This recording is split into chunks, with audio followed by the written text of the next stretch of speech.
Hi everybody, Tim Corcoran here again.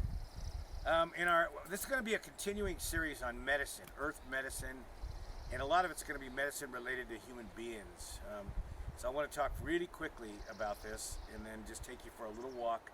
And each day I'll say more and we'll walk more. Earth medicine is, think about it this way, okay? Our Native American ancestors, and for me, Celtic ancestors in Europe, and we all have them throughout the world if we go back in our lineage. They loved the land. They ate their food from the land. They hunted their meat from the land. They made their shelters from the land. The land was their life. It's our life today in the modern world, but we've separated from it because of grocery stores and cities and online shopping and everything else, right? So it was very personal to them. So we couldn't understand when we took them over that sometimes literally they died of sadness because of the loss of the land. Because the land had their stories going back thousands of years. Someone fell in love over here. Someone was born here. There was a battle over here. Someone got their name here. The land was alive with the story of the people. And Headwaters has become that way. Our land is alive from the stories of our students and the experiences. And you can enhance that by making sacred places upon the land, power spots that are created by people and their energy put into it, as well as the experiences that we have and the memories. There's this great saying, energy follows thought.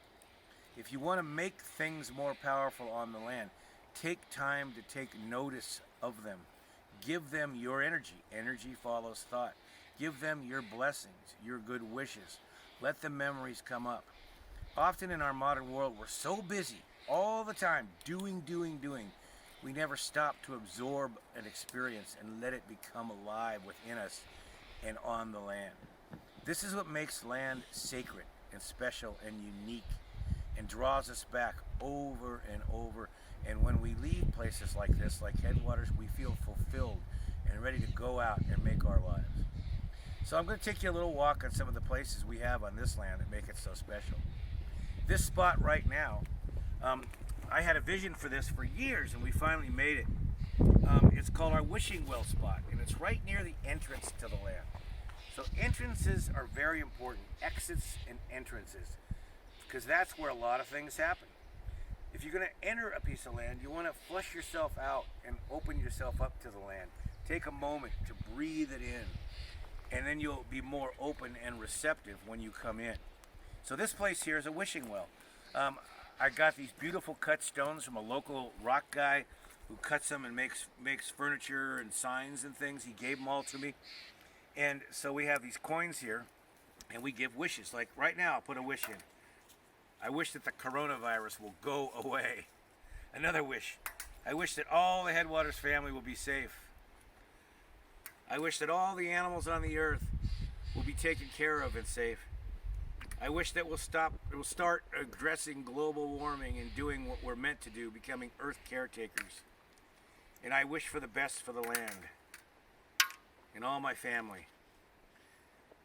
That intention, energy follows thought, starts to create the movement that makes it happen. A sacred place should be beautiful, as this place is.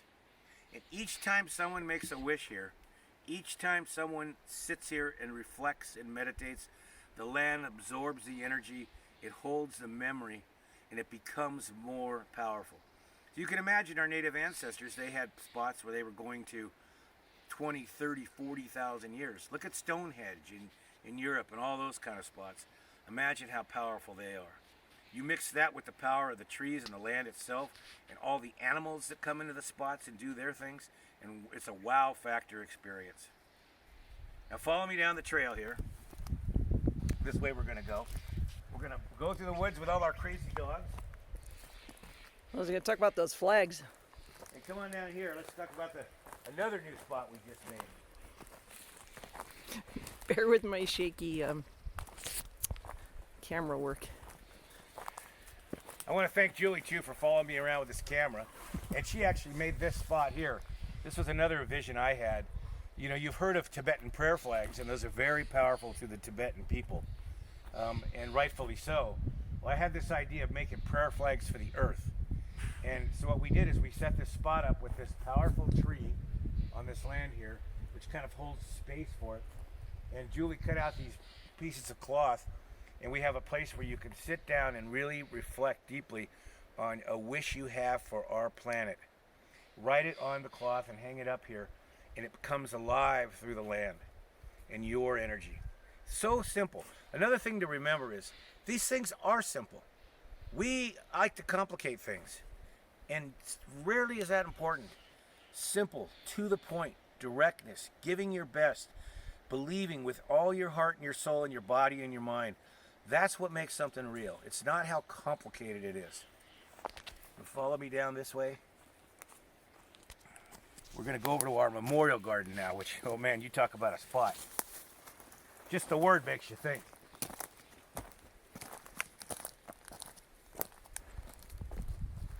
Passing through this spot. Every time I pass through a sacred spot, I give it a blessing, a good wish. When I pass here, I look at all this bark we've been collecting, and it makes me think of future shelters we're going to build, homes for people to stay in and have their lives transformed at Headwaters. That bark is already becoming alive before it's even been made into a sacred shelter. Now this is the entrance to our memorial garden. Beautiful sign, a rock circle. Everything in nature that's powerful is a circle. The moon, the sun, the earth, bird's nest, and a gorgeous tree to welcome us. That as we walk by, the tree helps to cleanse us, so we're open to the memorial garden, and it helps to fill us up. Don't be shy when you go to places like this. Take a moment to touch the tree, and not just with your hands, with your body. Absorb it, enjoy it, and use all your senses. Smell it, touch it, look at it from all different angles and ways. Notice shapes and forms. And then onward we'll walk. Often in sacred places, we like to make trails wind a little. You know, you think, oh, let's make it straight, get from point A to point B. That's not the point. Wind this way, wind that way. It forces us to go slow and to look and to absorb all that is around us. Often the most important things we miss because we're so busy going fast. Every rock takes the energy from you time and time again of walking.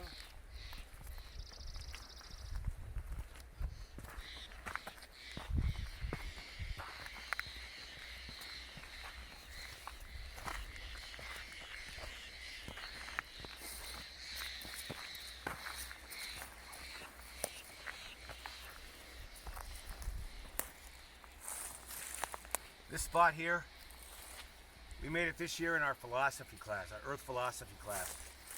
And it's an altar that's designed to make us consider and think about animals that get killed by humans unintentionally, like mostly by cars and things like that, accidentally.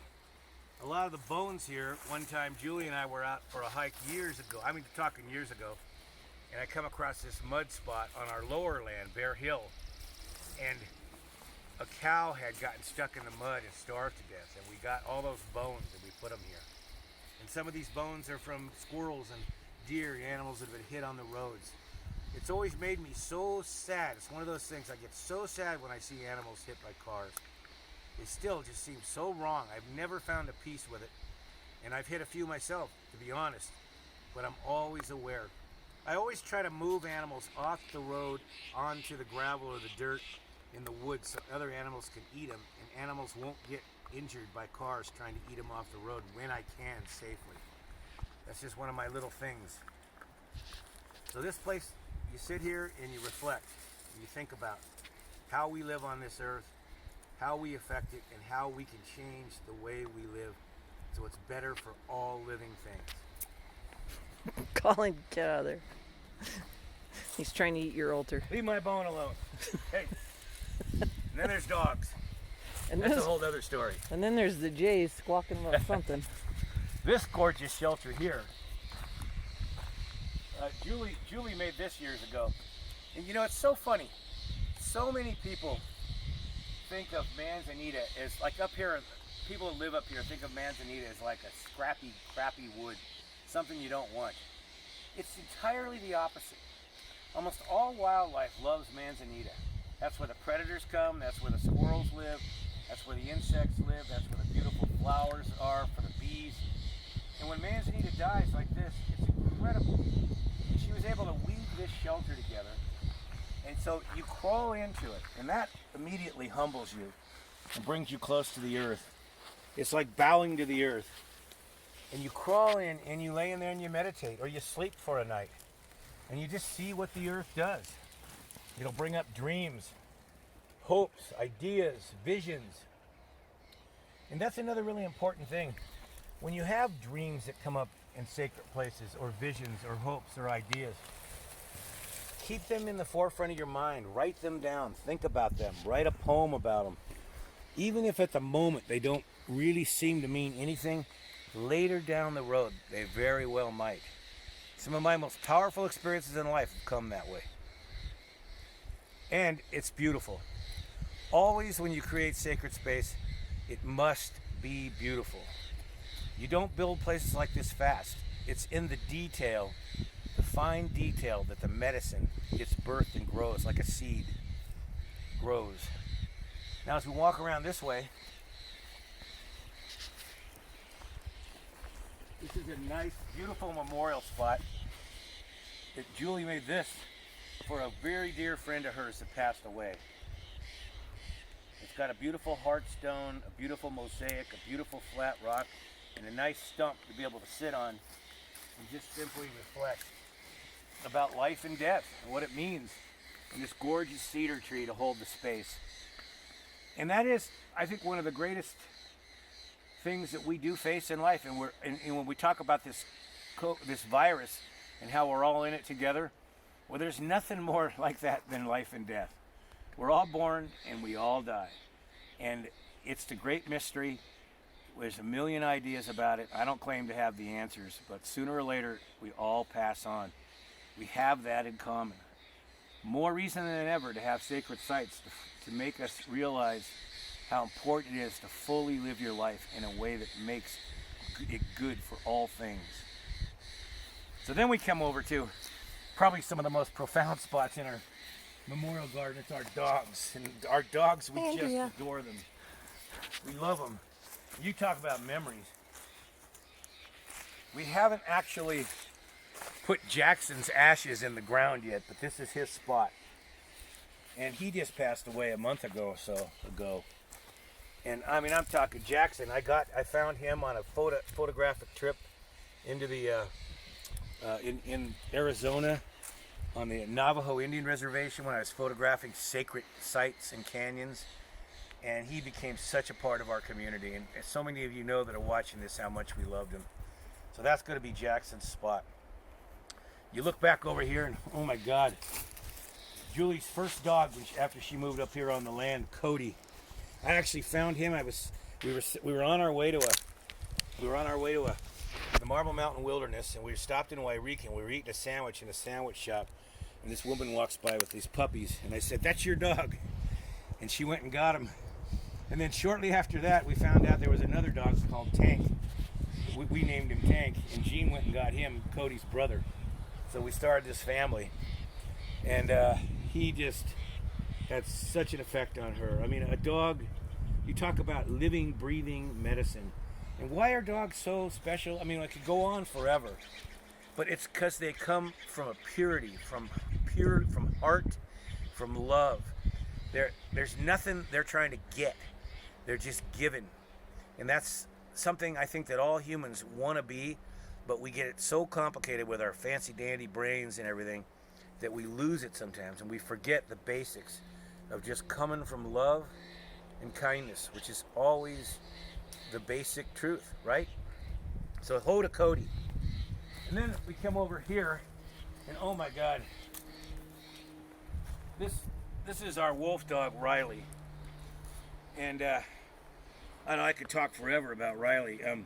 When I first moved up here 20 years ago, Gene and I, we were just getting settled in, and we had a beautiful young white German Shepherd. and she died really a sad death. It was this long story, but it broke our hearts. And I had to leave Jean alone here with that grief, and I had to go down to Santa Cruz. And when I came back, she had gone to the local SPCA and found Riley. And they didn't even know he was a wolf. They weren't even supposed to give us a wolf. And he was with us for something like 12, 13 years. And oh my God, talk about bringing that wolf spirit to the land. And he was all things good and inspirational. And I just can never stop saying enough for Riley. And we actually, as a group, the whole class buried him. When Riley's time came, it was during a skills class. There was probably 60 people here. And Riley, he couldn't move his legs anymore down by the creek. So we carried him all the way up here, and we kept him for the night to see if he would get better, and he didn't. I took him in, had the vet put him down. We brought him back, and the whole class buried him right here. We hand dug his grave, and ho to Riley, nothing but goodness. Again, in this sacred space, we plant these unique breeds of trees. This is a unique pine tree, and there's another one over there. They'll grow up, and we make beautiful setting spots that people can stop and think. Well, this rock is from Bear Hill, another powerful medicine spot created by the earth itself. Heck, while I'm thinking about it, what looks at us every day? Mount Shasta. Probably the most powerful spot on earth, or right up there, right? We're blessed by her every single day. And then we go over here to my boy, Tank, and Benny, Jean's boy. Benny and Tank. Now Benny, he passed away a couple months back too, and he hasn't been put in the ground yet, but him and Tank were such buddies. And they were tester boys. Look at this picture of Tank. They were tester boys. Tank bit a few people over the years, including me. Benny bit a lot of dogs. But oh man, we love those boys. And Jean and I, one time we were eating in town at a restaurant, and we came out, and some street guy had Benny as a pup, and he'd been attacked by a bear. And we came back a week later, and Jean called the guy up, and we got Benny, and he came into our community. So, what can I say? And we just keep going. My original dog that helped me find this land was a pure wolf, almost, Joseph. And Joseph, I caught him in Santa Cruz. He was dumped out of a car and left for wild. It took months to finally catch him. And he became my dear buddy, and I brought him up here in the beginning with my good friend Dave Diesch when there was nothing on this land but just wildness. And he helped me make the decision to buy this land. He loved it from the beginning. And that's just an incredible story. And we have this beautiful heartstone here to help bring it more sacred.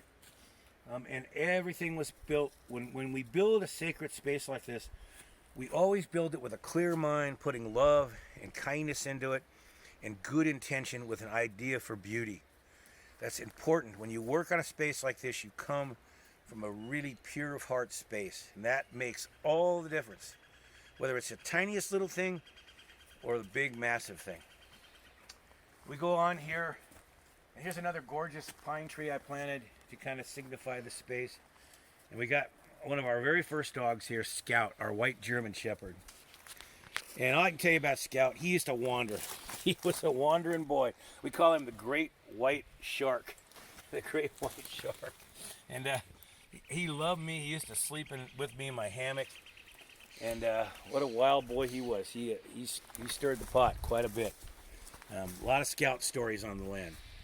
And perhaps the best of all, I don't think there's such a thing, but Bear. When we first moved up here, it was the first dog that Jean and I had ever gotten. We got him as a puppy when we lived in Santa Cruz. And Bear was a golden retriever and pure love. And I think the most powerful thing for me about Bear, he would find the students that needed help, emotionally and physically. He would come and tell me, and then as their teacher, I would come and help them. So we worked in tandem together to help people with healings, and then of course we'd bring the earth into it, and that was the real healer, the earth. So Hoda Bear. And Maddie was my dear friend who helped me start the school. Dave was his dog, and he moved to Hawaii. He didn't take her with him. He left her with me, and we loved her. And she lived to be 24 years old, man. I think she's the oldest dog ever. And, oh, man, we just love Maddie. And she used to be dear, dear friends with Bear and dear, dear friends with Joseph the wolf in the early days. So they were a great group. I look around, another beautiful altar here to make you think about the land. Another beautiful pine tree. And here, the picture flew off, but you can see the name Crash. I was blessed when my dad got older, and he got to live his last 5 years of his life on this land in a cabin here. And his dog was Crash, a little, what was he called? A little... Chihuahua. Chihuahua. And A fat he was rat. that character. We called him a rat, but man, all I can remember is my dad going, Crash, Crash. We were hoping a great horned owl didn't get him or something, or a hawk. But Crash was a lot of fun, and this is where his ashes are. And then right here I got my mother, my father, and I have my sister in another spot. But my father's name was Leo. My mother, her favorite time in life was when she was bowling. She loved to bowl, so I put her bowling ball here. My father, he was a engineer, and he made missiles and bombs and things. So that was one of his first ones. And he loved to fly. He took me flying all the time, and he taught me how to fly. This is from one of his planes. And it's an amazing thing to have your parents, who I loved. I was very close with my parents on your land. So they bring this alive so much, and I always think about them. And then we go over here, and right over here, one of our kids' classes built this incredible space. It needs a little bit of cleanup now too, and that's the other thing I want to mention is sacred spaces. It's in the tending of them that keep them alive and powerful. So they need to be clean and organized and tended. You don't want them to look too polished. You want them to blend in with the earth and be a part of the landscape, but you also want them to be tended to. And this one is for all animals that get eaten or killed by humans. You know, it's one of our great dilemmas. So many of us aren't just vegetarians. We eat meat. And so many animals are raised today for food in such horrific ways. So it's a place to contemplate that and think about how we could change our lives in a way to help animals. It's a thoughtful space for all animals that are killed by humans to be consumed or for other human uses. This is a wild space. Julie will have to take you for a walk through there at some point. Jean made this, and it's a story about narcissism. It's like a maze, almost a little maze, and you walk in there. And narcissism was something that really affected Jean, my wife, in her life, really negatively in a lot of ways. There was a lot of narcissistic people that affected her when she was young. And so this was part of her healing from that, to build this space. And you don't say too much about it. You just go into it, and you sit and you reflect. And what happens, happens. And that's the way it's supposed to be. And again, a beautiful tree to kind of signify it there. Maybe I'll take a walk through there. Take a walk through. Hope we don't get lost. I'll meet you on the other end. How was that?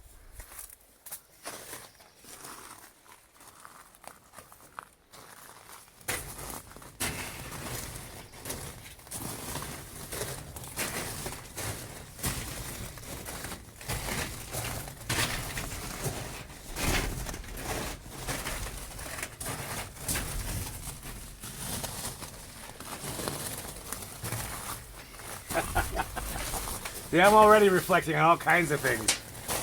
It's such a wild place.